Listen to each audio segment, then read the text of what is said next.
में हम राजनीति विज्ञान के अंतर्गत भारतीय संविधान में अधिकार नामक पाठ का शिक्षण कर रहे हैं। इससे पहले आपको समानता के अधिकार के बारे में विस्तारपूर्वक समझाया गया है। आज हम पढ़ेंगे स्वतंत्रता का अधिकार, जो अनुच्छेद 19 से 22 तक है। संविधान में अनुच्छेद 19 से 22 तक इसकी व्यवस्था की गई है। और स्वतंत्रता के अधिकार के अंतर्गत नागरिकों को क्या क्या स्वतंत्रता प्रदान की गई है, उसको हम इस प्रकार से समझते हैं। नंबर 1, भाषण तथा अभिव्यक्ति की स्वतंत्रता। ये सबसे बड़ा अधिकार है आपके, क्योंकि यह अधिकार के बिना लोकतंत्र अधूरा है। ये सबसे बड़ा नागरिकों का अधिकार है, भाषण अथवा अभिव्यक्ति। देखिए, बोलना, ये सबसे अपनी बात को रखना, व्यक्त करना, ये अधिकार मैं समझता हूँ सबसे बड़ा अधिकार है। कई देशों में इस प्रकार के अधिकारों पर प्रतिबंध होता है, तो वहाँ पर एक प्रकार से मैं मानता हूँ कि जो नागरिक हैं उनकी कोई दशा नहीं होती है। स्वतंत्रता के अधिकार के अंतर्गत हर व्यक्ति को हमारा संविधान जो है अपनी बात रखने का अधिकार देता है। आप के मन में जो भी विचार आते हैं या जैसा सोचते हैं समाज के बारे में, सरकार के बारे में, अन्य लोगों के बारे में, तो आप अपने विचारों को व्यक्त कर सकते हैं। चाहे आप पत्र पत्रिकाओं के माध्यम से करें, समाचार पत्रों में के माध्यम से कीजिए, मीडिया के माध्यम से कीजिए, या फिर निबंध या कोई लेख लिख करके आप जो है अपने विचारों को व्यक्त कर सकते हैं। इसको कहते हैं भाषण और अभिव्यक्ति की स्वतंत्रता। नंबर 2, सभा करने की स्वतंत्रता। देखिए, लोकतंत्र में एक बहुत बड़ा अधिकार प्राप्त है, सभा करने का अधिकार। हम कोई भी समस्या को लेकर के या किसी भी अन्य विषय को लेकर के लोगों को इकट्ठा कर सकते हैं और उनकी सभा को बुला करके विचार विमर्श कर सकते हैं। तो ये सभा करने का अधिकार है। संघ अथवा संस्था निर्माण। देखिए, व्यक्ति को अपने जीवन में विभिन्न प्रकार की आवश्यकताएं होती हैं और उन आवश्यकताओं को पूरा करने के लिए संघ अथवा संस्थाओं का निर्माण किया जाता है, और जिसमें कि व्यक्ति विभिन्न प्रकार के कार्यों का संपादन करता है। तो व्यक्ति को अपनी सुरक्षा के लिए या समाज के विकास के लिए इस प्रकार के संघ अथवा संस्थाओं का निर्माण करने का अधिकार प्राप्त है। भ्रमण की स्वतंत्रता। अगला है भ्रमण। भ्रमण मतलब घूमने की स्वतंत्रता। आप भारत के नागरिक हैं, आप भारतीय भू क्षेत्र में या विदेशों में कहीं पर भी बेरोक-टोक जा सकते हैं और उसका भ्रमण कर सकते हैं, वहाँ के बारे में जानकारी हासिल कर सकते हैं। इसको कहते हैं भ्रमण की स्वतंत्रता। अगला है आवास की स्वतंत्रता। देखो, व्यक्ति को आवास बहुत आवश्यक है। अपने जीवन रक्षा के लिए आवास का निर्माण होता है। हर व्यक्ति का एक निश्चित आवास होता है जहाँ पर वो अपने परिवार के साथ रहता है। तो इस प्रकार से अपने घर बनाने का अधिकार, जिसको हम कह सकते हैं, वो व्यक्ति को प्राप्त है। अगला है व्यावसायिक स्वतंत्रता। आप अपने जीवन में चाहे कोई भी व्यवसाय करना चाहते हैं, कोई भी धंधा करना चाहते हैं, चाहे वो जो आपके पैसों के द्वारा आप उसमें निवेश करते हैं, तो कोई भी व्यवसाय आप कर सकते हैं, व्यापार कर सकते हैं। तो इस प्रकार से ये स्वतंत्रता के अधिकार के अंतर्गत कुछ अधिकार हमको प्राप्त हैं, जिनका हमने यहाँ पर विस्तार से वर्णन किया या उनको जाना। तो अगला जो अधिकार होगा आपका, वो अधिकार है नंबर 3। अधिकार है शोषण के विरुद्ध अधिकार। देखो, शोषण क्या है? किसी के ऊपर में अनावश्यक रूप से किसी व्यक्ति को तंग करना, परेशान करना और अनावश्यक रूप से गुलाम बनाना और उससे बलात्पूर्व कार्य लेना, ये शोषण कहलाता है। तो ये जो शोषण का अधिकार हमारा है, उसमें कुछ व्यवस्थाएं हैं, उनको भी हम जानेंगे। शोषण के विरुद्ध अधिकार में ये 23 से 24 तक अनुच्छेद 23 से 24 तक ये अधिकार दिया गया है। इसमें क्या क्या है, किस पर रोक लगाई गई है और मानव को या नागरिक को क्या अधिकार है इसमें। नंबर 1, मानव के क्रय विक्रय पर रोक। देखिए पहले क्या होता था, लोगों की बिक्री होती थी, लोगों को बेचा जाता था। जैसे अमेरिका में दास प्रथा थी, वहाँ जो निग्रो लोग थे उनको बेचा जाता था, उनकी क्रय विक्रय होती थी। ऐसे प्रकार हमारे देश में भी बहुत प्राचीन समय से ये लोगों की क्रय विक्रय होती थी। और जब से हमारा संविधान बना, संविधान ने इसको पूर्ण रूप से नष्ट कर दिया है, समूल नष्ट हो गया है इस प्रथा का, कि कोई व्यक्ति किसी का भी क्रय विक्रय नहीं करेगा। बेगारे भरपूर श्रम का अंतर। देखिए पहले क्या होते थे कि जो प्रभावशाली बलशाली लोग होते थे या फिर जो सामंत प्रवृत्ति के लोग होते थे, वो गरीब लोगों को, निर्धन लोगों को, असहाय लोगों को अपने वहाँ पर रोजगार में ज़बरदस्ती रोजगार में लगाते थे या उनको काम पर लगाते थे, बिना उनको पारिश्रमिक दिए हुए, पैसा मजदूरी बिना दिए हुए, तो बलपूर्वक उनसे काम लेते थे, बलात्पूर्वक। तो इस प्रकार के जो करते हैं उसको समाप्त कर दिया गया है। कोई भी व्यक्ति किसी भी व्यक्ति को ज़बरदस्ती अपने वहाँ काम में नहीं रख सकता है। अवयस्कों का श्रम निषेध। अवयस्क किसको कहते हैं? जिसको 18 वर्ष या 14 वर्ष से नीचे के जो हैं उनको अवयस्क कहा गया है। 14 वर्ष से कम आयु के जो बच्चे हैं उनको कोई भी व्यक्ति अपने वहाँ पर घरेलू या फिर अपने संस्थानों में या अपने कारखानों में नौकरी पर नहीं रखेगा।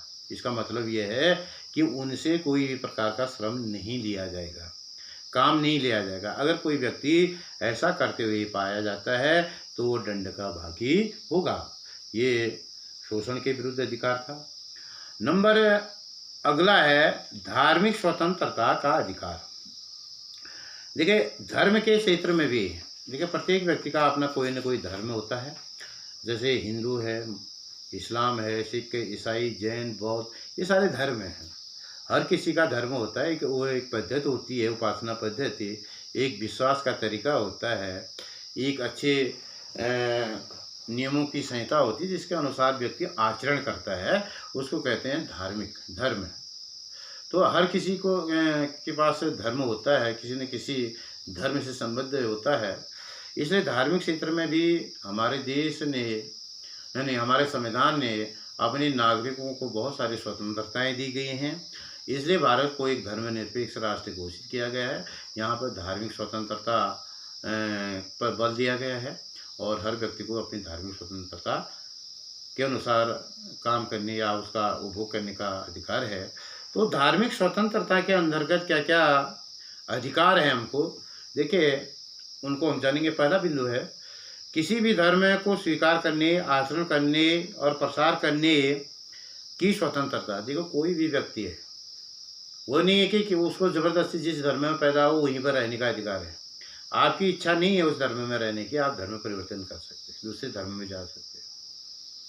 कोई भी धर्म को स्वीकार कर सकते हैं, किसी धर्म को त्याग सकते हैं और उसके प्रचार और प्रसार कर सकते हैं। ये पूरी स्वतंत्रता आपको प्रदान की जाती है। अगर आपको कोई ऐसा करने से रोकता है तो आप न्यायालय में जा कर के न्याय पा सकते हैं। धार्मिक संस्थाओं के प्रबंध की स्वतंत्रता। देखो हर किसी धर्म के धार्मिक संस्थाएं होती है। हमारे वहाँ मंदिर है, बहुत सारी कमेटियां हैं, संस्थाएं हैं, धार्मिक संस्थाएं हैं जिसके माध्यम से हम धार्मिक कार्यों का संपादन करते हैं। हर धर्म में अपने कुछ संस्थाएं हैं। तो प्रत्येक धर्म के व्यक्ति को अपने संस्थाएं बनाने का अधिकार है, उसको चलाने का अधिकार है। अगला है धार्मिक व्यय कर मुक्त है। इसका मतलब यह है कि धर्म के क्षेत्र में जो पैसा आप खर्च करते हैं धार्मिक कार्यों में, तो वो उसमें सरकार टैक्स नहीं लेती है। चाहे आप लाखों करोड़ों रुपए खर्च कर लीजिए तो सरकार उस पर आप पर कोई कर नहीं लगाएगी या टैक्स नहीं लेगी।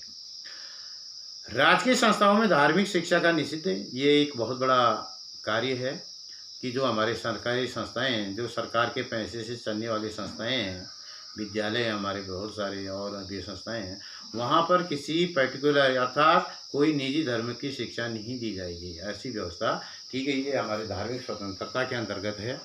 अगला है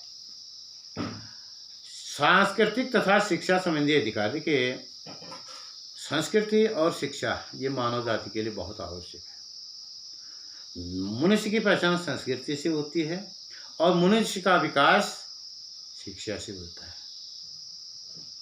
तो इसलिए संस्कृति और शिक्षा हर समाज में व्याप्त होती है। तो इस क्षेत्र में क्या क्या अधिकार है या क्या क्या स्वतंत्रता हमको दी गई हैं, तो उसको भी हम जानेंगे। पहला है भाषा, लिपि एवं संस्कृति की सुरक्षा का अधिकार है। भाषा, हर व्यक्ति की अपनी एक भाषा होती है जिसके माध्यम से व्यक्ति दूसरे के संपर्क में आता है और दूसरे की भावनाओं को जानता है, ये भाषा कहलाती है। संस्कृति का अर्थ होता है सीखा हुआ ज्ञान, जो हमारे पूर्वजों से हमको प्राप्त होती है, जो हमारी कार्य प्रणाली को निर्धारित करती है।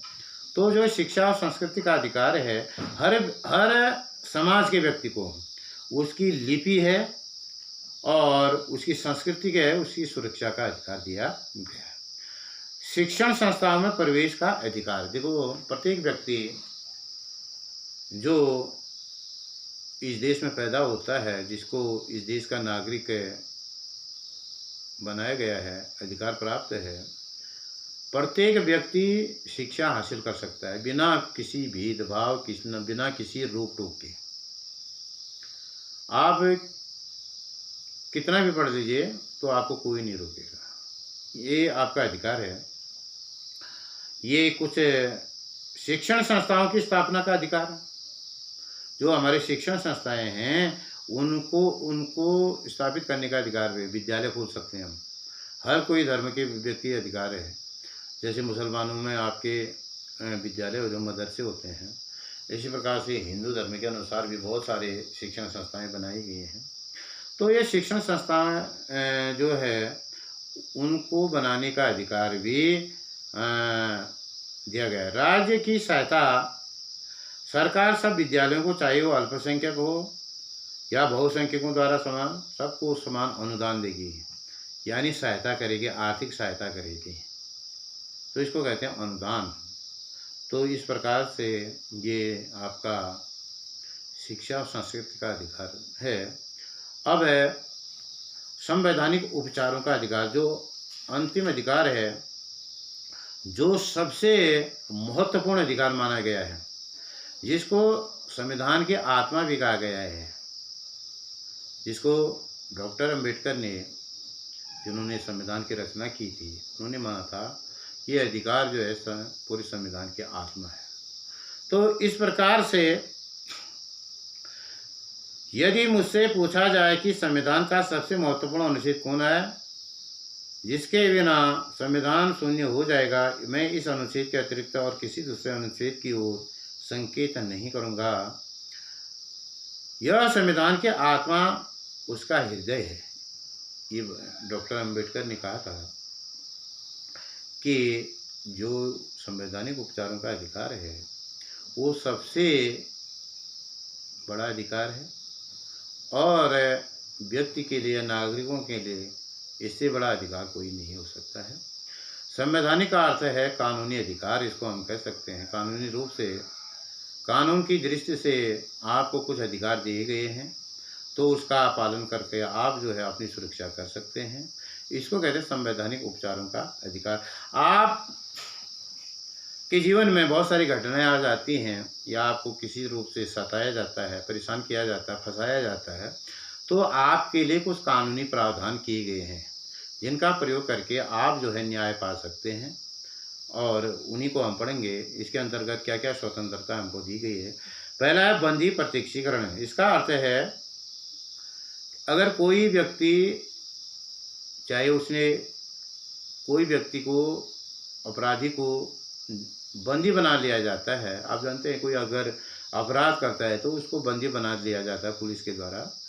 तो यह आवश्यक है कि उसको एक निश्चित समय में 24 घंटे के अंदर उसको न्यायालय में प्रस्तुत किया जाना बहुत आवश्यक है। अगर कोई ऐसा नहीं करता है, जो जिसके द्वारा वो बंदी बनाया गया है, वो उसके खिलाफ जो है न्यायालय में अपील कर सकता है। और पत्र के द्वारा अपने बंदी होने का कारण भी जान सकता है, वो किस कारण से इसको बंदी बनाया गया है। ये बहुत बड़ा महत्वपूर्ण एक स्वतंत्रता अधिकार है। इसके अतिरिक्त बंदी बनाने के ढंग का अवलोकन भी कर सकता है, किस रूप में कैसे उसको बंदी किया बनाया गया है। दूसरा है परमादेश। परमादेश का अर्थ है जब कोई संस्था या अधिकारी अपने कर्तव्यों का पालन, जो उसको कार्य दिया गया है, क्योंकि सरकार ने अधिकारी नियुक्त किए हैं, कर्मचारी नियुक्त किए हैं, बहुत सारे संस्थाएं बनाई गई हैं जिनका कार्य जो है नागरिकों के हितों की रक्षा करना, उनके कार्यों को संपादन करना होता है। अगर कोई संस्था, कोई व्यक्ति, कोई अधिकारी जो सरकार की तरफ से नियुक्त हैं अपने कार्यों को नहीं करता है, तो न्यायालय जो है उसको जो है उसके कार्यों की याद दिलाने के लिए या उनको करने के लिए आदेश पारित कर सकती है, आदेश दे सकती है। प्रतिषेध। प्रतिषेध क्या है? ये भी एक आपको अधिकार दिया गया है। यह किसी व्यक्ति या संस्था को उस कार्य से रोकना है। अगर कोई संस्था या कोई व्यक्ति या कोई अधिकारी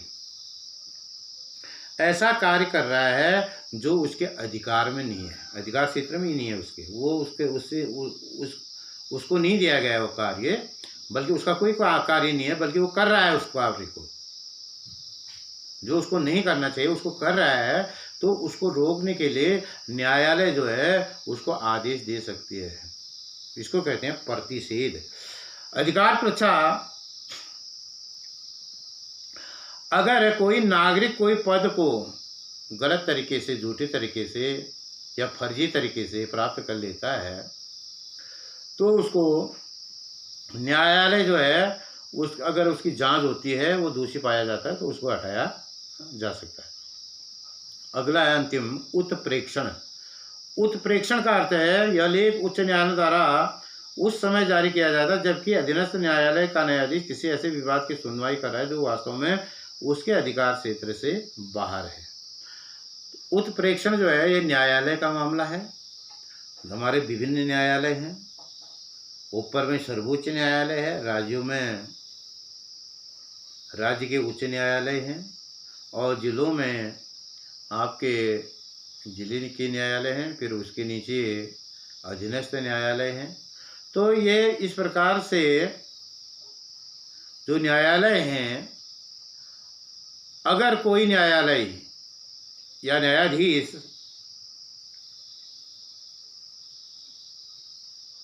न्यायाधीश किसी ऐसे विवाद पर सुनवाई कर रहा है जो उसके अधिकार क्षेत्र में नहीं आता है, जो उसके अधिकार क्षेत्र से बाहर है, कोई ऐसा मुकदमा आ जाता है किसी न्यायाधीश के सामने जिसमें वो सुनवाई कर रहा है, अगर वो उसके अधिकार में नहीं आता है तो उसको रोका जाता है। उस पर रोक लगाने के लिए जो निर्देश जारी किया जाता है उसको कहते हैं उत्प्रेक्षण। उसको क्या कहते हैं? उत्प्रेक्षण। इस प्रकार से 6 मौलिक अधिकारों की हमने विस्तृत व्याख्या की और विशेष रूप से इनको जाना, ये पूर्ण होते हैं।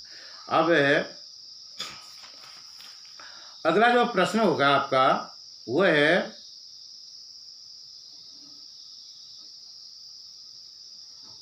राज्य के नीति निर्देशक तत्व, मौलिक कर्तव्य, ये भी आपको पढ़ाए जाएंगे। तो अगले वीडियो में फिर इसको हम पढ़ाएंगे। तब तक इसको आप ध्यान से देख लीजिए, इसको समझिए, जहाँ पर समझ में नहीं आ रहा है उसको मुझसे पूछ लीजिए।